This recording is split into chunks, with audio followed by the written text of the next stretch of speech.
Speaking truths to power should not be sacrificial, but they are. But I think if more of us chose to do this for the greater good, we'd be in better spaces than we are right now. Speaking of the greater good, I think we commit ourselves to telling truths to build bridges to common ground. And bridges that aren't based on truth will collapse. So it is our job, it is our obligation, it is our duty to speak truth to power, to be the domino. Not just when it's difficult, especially when it's difficult. Thank you.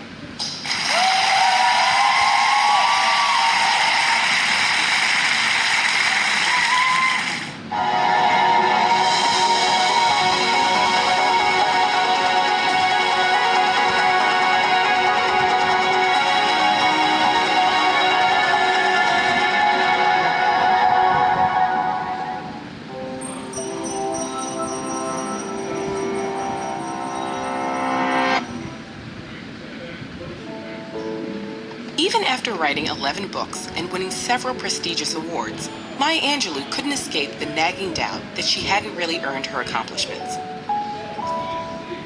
Albert Einstein experienced something similar.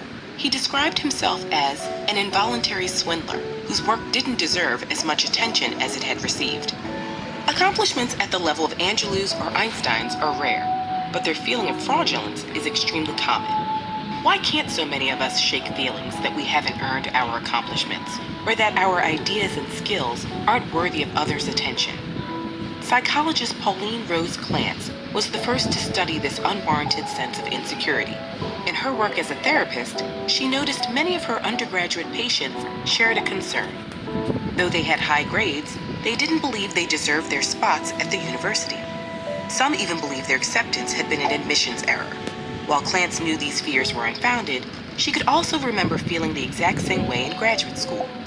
She and her patients experienced something that goes by a number of names: imposter phenomenon, imposter experience, and imposter syndrome. Together with colleague Suzanne Imes, Clance first studied imposterism in female college students and faculty. Their work established pervasive feelings of fraudulence in this group.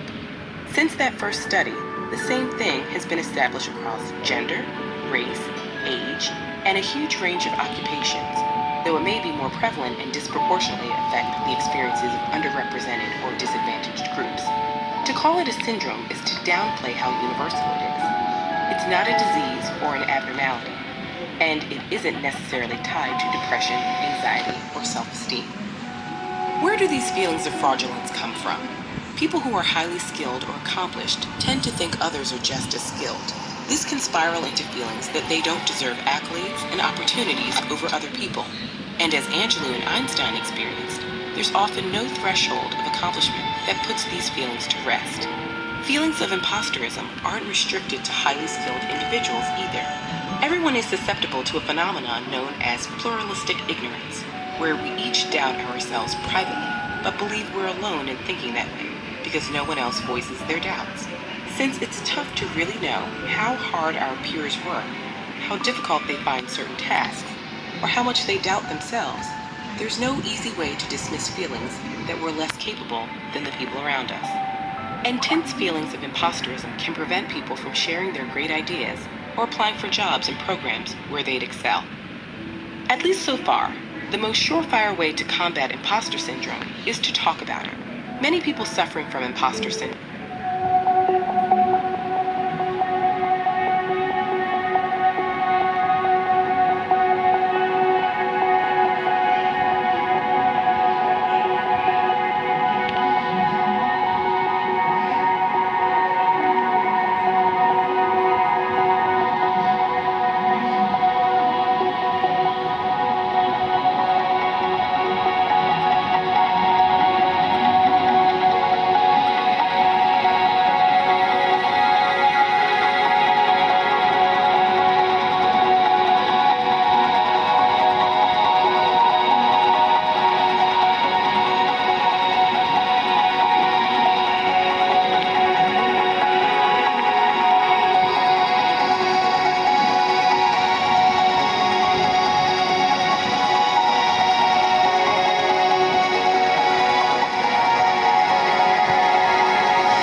about their performance, their fears will be confirmed.